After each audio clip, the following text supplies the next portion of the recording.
इस कहानी की शुरुआत में हम एक साइंटिस्ट को देखते हैं जो अपनी लैब में डिफरेंट टाइप्स के पपेट को बनाता है।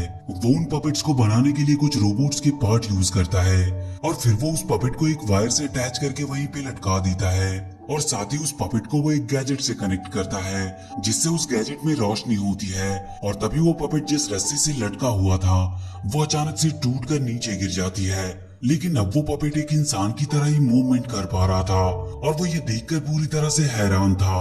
तभी उसे नीचे वहाँ पे वो साइंटिस्ट गिरा हुआ दिखाई देता है। इसके बाद वो पपेट वहाँ से भागने के लिए खिड़की से जाने की सोचता है, लेकिन वो जिस जगह पे था वहाँ पर से वो कूद नहीं सकता था और साथ ही वहाँ की धरती भी बुरी तरह से डिस्ट्रॉय हो चुकी थी, इसीलिए वो सीढ़ियों से नीचे आता है तो उसे वहाँ पे अपने जैसा ही एक और पपेट दिखाई देता है जो पपेट नंबर 2 था और जिसे हम स्टार्टिंग से देख रहे हैं वो पपेट नंबर 9 होता है। अब नंबर 2 उससे बात करने की कोशिश करता है लेकिन नंबर 9 कुछ बोल नहीं पा रहा था, इसीलिए नंबर 2 आकर उसे चेक करता है तो उसे पता चलता है कि नंबर 9 के अंदर कम्युनिकेशन वाला गैजेट गायब है, इसीलिए वो उसे अपने साथ ले जाता है और उसके अंदर कम्युनिकेशन करने वाला गैजेट फिट करता है जिससे नंबर 9 बोलने लगता है। तभी उन दोनों को वहाँ पर किसी के आने का पता चलता है, इसीलिए नंबर 2 नंबर 9 को छुपने को कहता है और तभी वहाँ पर एक बड़ा सा स्केलेटन रोबोट आता है और वो नंबर 2 को मारने लगता है।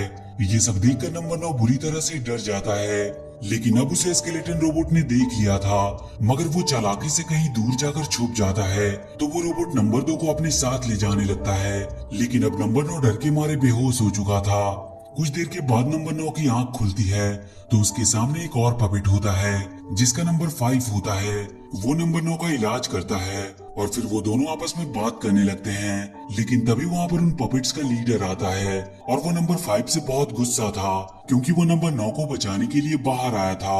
वो उसे डांटते हुए कहता है कि तुम्हें मालूम है कि बाहर कितने डेंजरस रोबोट हैं, लेकिन नंबर 5 उसे स्केलेटन रोबोट के बारे में बताता है जिसके बाद वो लीडर उन दोनों को अपने साथ ले जाता है जहां वो नंबर 9 को आसमान की ओर देखकर बताता है कि कई साल पहले इंसानों और रोबोट के बीच में युद्ध हुआ था जिसकी वजह से ये पूरी जगह बर्बाद हो गई, लेकिन आखिर में सारे इंसान मारे गए और युद्ध के खत्म होने तक इस पूरी धरती पर केवल एक ही रोबोट बचा जो कि वो बड़ा सा स्केलेटन रोबोट है।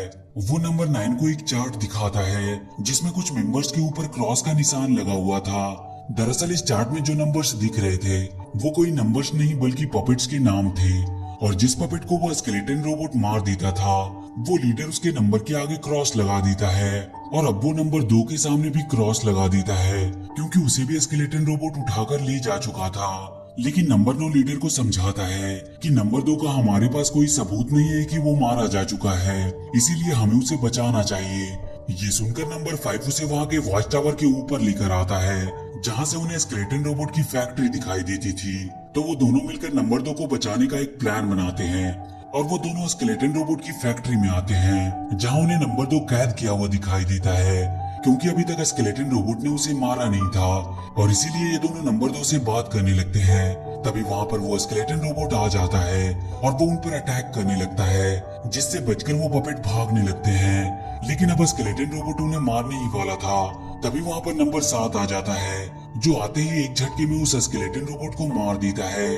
उस पपेट नंबर 7 को देखकर नंबर 9 और नंबर 5 बहुत खुश होते हैं, पर तभी नंबर 9 को एक गैजेट दिखाई देता है तो वो उसे उठाता है और उसे सामने एक मशीन पर एक प्लग दिखता है तो नंबर 9 उस गैजेट को मशीन से अटैच कर देता है। उसे नंबर 2 रोकने की कोशिश करता है लेकिन अब बहुत देर हो चुकी थी और वो मशीन एक्टिवेट हो जाती है और वो नंबर 2 को अपनी तरफ खींचने लगती है।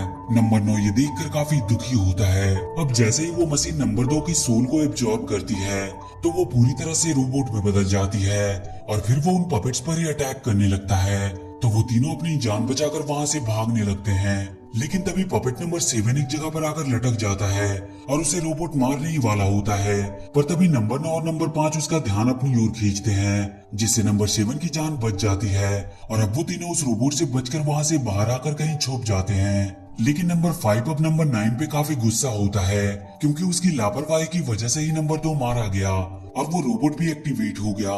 लेकिन नंबर 7 उन दोनों को समझाकर वहां से ले जाता है। इधर फैक्ट्री में उस रोबोट ने अपने जैसा ही एक और रोबोट बनाया था जो कि उड़ भी सकता था। आगे हम उन तीनों को एक लाइब्रेरी में देखते हैं। तभी वहां पर दो ट्विंस रोबोट्स आते हैं और वो उन तीनों को अपने साथ लेकर एक कमरे में जाते हैं, जहां वो ट्विंस उन तीनों को फ्लैशबैक में दिखाते हैं, जिसमें साफ साफ दिखाई दे रहा था कि इंसानों ने रोबोट्स को अपने फायदे के लिए बनाया था, लेकिन रोबोट्स ज्यादा इंटेलिजेंट होने की वजह से वो इंसानों पर राज करना चाहते थे। इसीलिए इंसानों और रोबोट्स के बीच में युद्ध शुरू हो गया था। ये सब देखकर नंबर 9 पूरी तरह से हैरान था। अब वो एक ड्राइंग बनाता है, जिसे देखकर नंबर 5 कहता है कि ऐसी ड्राइंग हमारा एक दोस्त भी बनाता है। तो उन्हें उस ड्राइंग का कुछ कनेक्शन लगता है, लेकिन अब वो वापस लीडर के पास जा नहीं सकते थे, क्योंकि अब वो बाहर जो आ गए थे और लीडर इसकी परमिशन कभी नहीं देता था। मगर नंबर 9 कहता है कि हमें लीडर के पास जाना चाहिए, जिससे हमें पता चल सकता है कि इस ड्राइंग का स्केलेटन रोबोट के साथ क्या कनेक्शन है। अब वो लीडर के पास आते हैं, जहां उन्हें उसका बॉडीगार्ड पकड़ लेता है और इसके बाद वो लीडर उन पे काफी गुस्सा करता है और वो नंबर 9 को ब्लेम करते हुए कहता है कि जब से वो यहाँ पर आया है उन पपेट्स पर मुसीबत ही आ रही है। पर तभी वहाँ पर पपेट नंबर 6 आता है, जिसके हाथ में सेम वही ड्राइंग थी जो पपेट नंबर 9 ने बनाई थी। अब ये दोनों उस ड्राइंग को देख ही रहे होते हैं कि तभी उनके लीडर का बॉडीगार्ड उन दोनों का सामान छीन कर फेंक देता है। लेकिन तभी वहाँ पर उस रोबोट का बनाया हुआ उड़ने वाला रोबोट आता है, जिससे वो बॉडीगार्ड लड़ने लगता है। मगर वो रोबोट कुछ ज्यादा ही पावरफुल था, इसीलिए वो बॉडीगार्ड पर भारी पड़ता है। तो उन पपेट्स को अपनी जान बचाने के लिए वहाँ से भागना पड़ता है, लेकिन उड़ने वाला रोबोट उनका पीछा करता है। पर वो पपेट किसी तरह मिलकर उस रोबोट को मार देते हैं। मगर उस रोबोट ने उनकी जगह का काफी नुकसान किया था और उस पूरी जगह पर अब आग लग चुकी थी। ये सब देखकर वो पपेट्स काफी दुखी थे, क्योंकि उनके पास रहने के लिए एक ही जगह थी जो अब जलकर राख हो गई थी। लेकिन वो कुछ देर सोचने के बाद उन ट्विंस की लाइब्रेरी में जाने लगते हैं। वही फैक्ट्री में वो रोबोट अपने उड़ने वाले रोबोट की हालत देखकर दुखी होता है। तभी उसकी नजर पपेट नंबर 2 की बॉडी पर पड़ती है। इधर वो पपेट्स ट्विंस की लाइब्रेरी में पहुंच गए थे, तो पपेट नंबर 9 और 5 पपेट नंबर 6 के साथ उस ड्राइंग की बात करने लगते हैं, जिसे उनका लीडर सुन लेता है। तो वो पपेट नंबर 9 से कहता है कि अगर तुम्हें अपनी जान प्यारी है तो हमारी तरह छुप कर रहो। इसके बाद लीडर उन्हें नंबर 2 का एग्जाम्पल देते हुए कहता है कि नंबर 2 भी तुम्हारी तरह फिजूल की बातें करता रहता था और उसका अंजाम तुम लोगों ने देख ही लिया कि क्या हुआ। लेकिन यहाँ पर नंबर 9 को लीडर के ऊपर थोड़ा शक होता है और अब उसे पूरी बात समझ में आती है कि लीडर ने इसीलिए नंबर 2 को बाहर भेजा था, जिससे कि वो मारा जा सके। और ये देखकर बाकी के पपेट उसकी तरह सोचना बंद करे। फिर नंबर 9 लीडर से सच उगलवाता है, तो लीडर कहता है कि उसे ऐसा इसीलिए करना पड़ा क्योंकि इससे बाकी के पपेट्स की जान बच सकती थी। ये सुन के नंबर 7 लीडर के गले पर गुस्से में अपना वेपन रखता है, तो नंबर 9 किसी तरह उसे समझाकर शांत करता है। वहीं फैक्ट्री में उस रोबोट ने नंबर 2 की बॉडी को एक मशीन में बदल दिया था और अब वो उनके लीडर के बॉडीगार्ड को हिप्नोटाइज करता है और वो लीडर को पकड़ लेता है। अब इसके बाद वो मशीन नंबर 5 और नंबर 9 को हिप्नोटाइज करने लगती है, मगर नंबर 9 उससे बचकर लीडर को छुड़ाता है और तभी वहाँ पर नंबर 7 आकर उस मशीन का सामना करने लगता है। लेकिन वो मशीन नंबर 7 को अपने साथ ले जाता है, जिसके जाते ही लीडर को होश आता है और वो उन पपेट्स को वहाँ से किसी सेफ जगह पर जाने को कहता है। लेकिन नंबर 9 अपने दोस्तों को मुसीबत में छोड़कर जाना नहीं चाहता था, इसीलिए वो लीडर को वहाँ से जाने के बजाय अपने दोस्तों को बचाने को कहता है।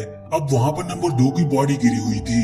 वो पपेट उसकी बॉडी को आखिरी विदाई देते हैं और इसके बाद वो उस रोबोट की फैक्ट्री में आते हैं, जहाँ नंबर 9 5 को कहता है कि वो अंदर जाकर नंबर 7 को बचाता है और अगर थोड़ी देर बाद वो लौटकर ना आए तो वो इस फैक्ट्री को उड़ा दे।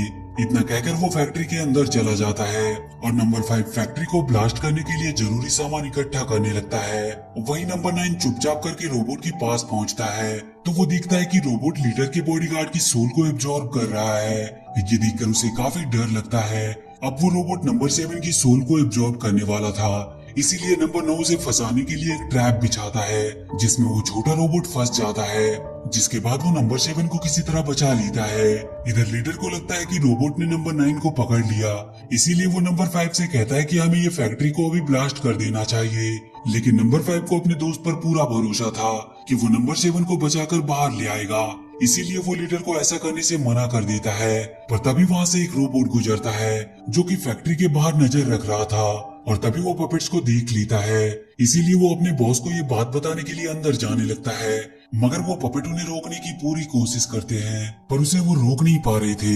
लेकिन सही टाइम पर वो लीडर किसी तरह उस रोबोट को रस्सी से बांध देता है और वो नंबर 5 से माचिस की तीली लेकर उसमें आग लगा देता है और वो फैक्ट्री को उड़ाने ही वाले होते हैं। लेकिन इस बार भी नंबर 5 उसे रोकता है, मगर लीडर अब उसकी कोई भी बात नहीं मान रहा था। लेकिन तभी नंबर 9 7 के साथ वहां से बाहर आता है तो नंबर 5 बॉम्ब में आग लगाकर फैक्ट्री में छोड़ देता है, जिससे वहां पर एक बहुत बड़ा धमाका होता है और फैक्ट्री पूरी तरह से जलने लगती है, जिसे देखकर वो पपेट्स काफी खुश होते हैं।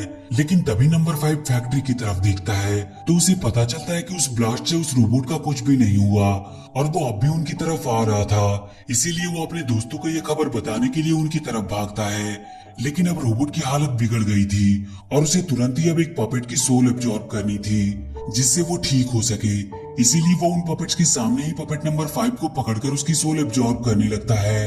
ये देखकर वो सारे पपेट बहुत डर जाते हैं और अपनी जान बचाने के लिए वहां से भागने लगते हैं। भागते भागते वो टूटे हुए ब्रिज पर आते हैं, जहां से रोबोट आने की कोशिश करता है, मगर तभी उसके भारी वजन की वजह से वो ब्रिज टूट जाती है और उसकी वजह से वो उस टूटे हुए ब्रिज में फंस जाता है। लेकिन ब्रिज के टूटने से पहले उसने एक और पपेट को पकड़ लिया था, जिसे अब वो मार देता है। और इसके बाद नंबर 9 साइंटिस्ट के उस लैब में आता है जहां उसे बनाया गया था। अब उसे साइंटिस्ट के पास एक बॉक्स दिखता है जिसके ऊपर उसी के नाम का टैग लगा हुआ था। इसीलिए वो उस बॉक्स को खोलता है, जिसमें से साइंटिस्ट का होलोग्राम बाहर निकलता है, जो बताता है कि उन्होंने इंसानों की भलाई के लिए एक मशीन का आविष्कार किया था। लेकिन उसे पता था कि इस मशीन का कोई गलत फायदा भी उठा सकता है।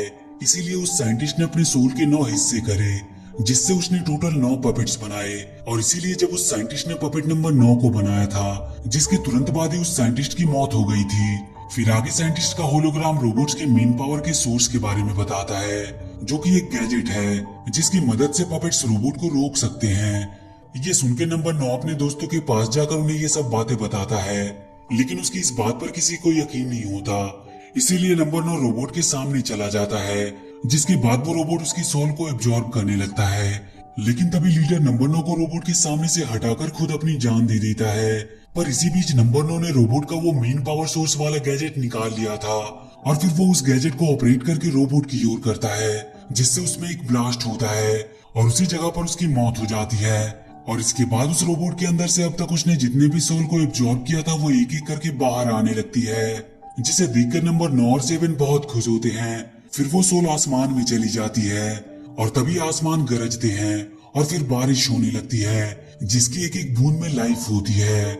मतलब अब धरती पर फिर से पहले जैसे ही इंसान और जानवर जिंदा होंगे। और इसी के साथ ये मूवी यहीं पर खत्म हो जाती है। तो वीडियो अगर अच्छी लगी हो तो please do like and share the video and please subscribe to my channel and press that bell icon.